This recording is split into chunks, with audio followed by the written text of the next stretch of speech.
So this is Eutaw Springs. Totally probably mispronouncing that. This is basically the start of turn 3. In this one, the Americans come on the board and they get basically 2 turns to move up and fight a forage party there, and then what the result of that little combat will decide the turn order for turn 3. Since the Americans killed the foraging party, they get to go first on turn 3. If they didn't, the British over here in camp would go. And this one has got morale for the British at 13, the Americans at 14, and they get the momentum. And Americans need to basically take this encampment from the British and kill as many units as they can. The British are going to try to prevent that. So this is the beginning of turn 4 of Eutaw Springs.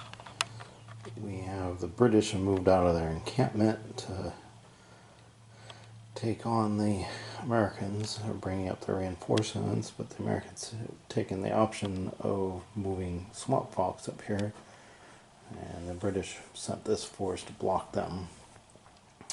And we'll see how the Americans can beat up these very strong units here. 3 4s for the regulars. Got to do some maneuvers to pick off the units instead of slamming right into them for the Americans. And the British are going to hold the line basically. And we'll see what happens on turn. So this is the end of turn 4. The British went out and hit the Americans here, kind of pushing back.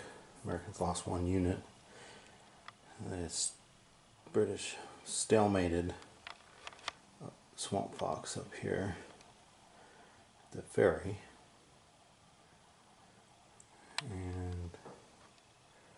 But the Americans kind of pull back and bringing up the reinforcements and see if they can force the British back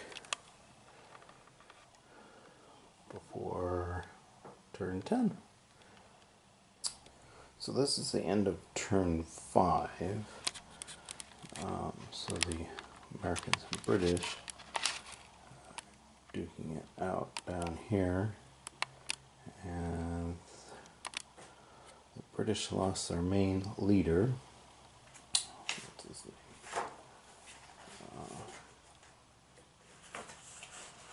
He was killed, so Major Morale Marchbanks was killed, and their artillery actually knocked back a unit, and they killed a light unit up there. So Americans are actually doing quite well on this turn. And so now the morale for the Americans is up and the British are down significantly. Hopefully the Americans can knock it down even more. But up here it's still a bit of a stalemate with swamp fox and the British holding the high ground, as it were. And on to turns. So this is the end of turn 6. The British player pulled back because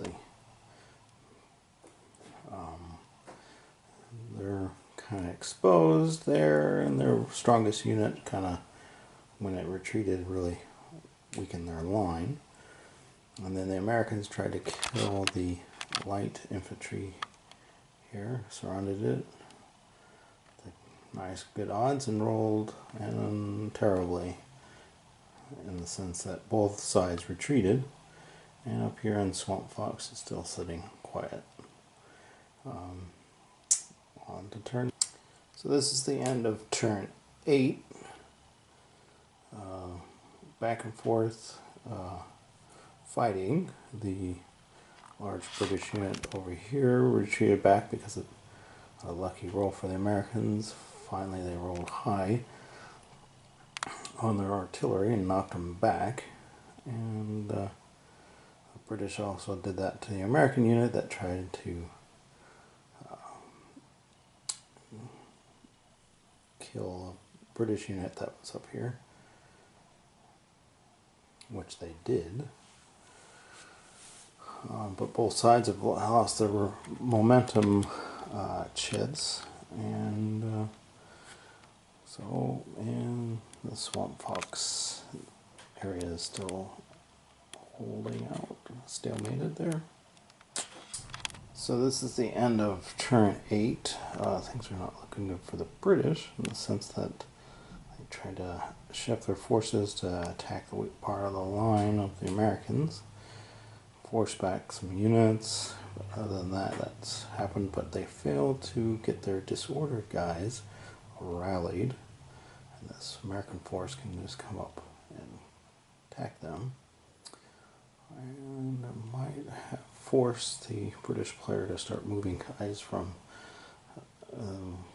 stalemating Swamp Fox to help these guys. But it's only 2 more turns. So this is the end of turn 9. Americans could have killed some units, but rolled really poorly and low, and the big unit survived. Irish buffs.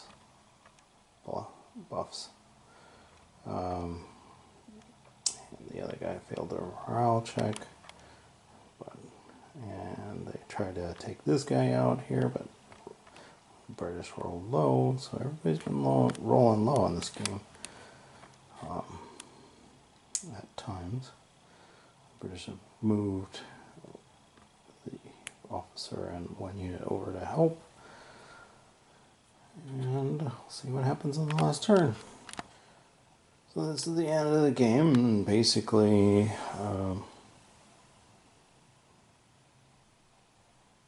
the Americans won this by victory points, a marginal victory of, killing units, and the leader, British, only killed basically 2 units.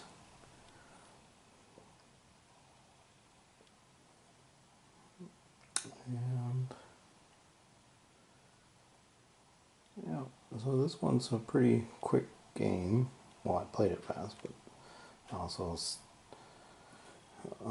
poor rolls also really affected the outcome on both sides of trying to get anywhere. But at least the Americans didn't lose this one, won it marginally, better than the last couple games. Their morale tanked. The British morale started taking some hits because of the lost units, actually dropped down a bit. And the Americans were quite maxed out and then dropped the last moment of the game. So this is a nice, short, quick game from this series so far.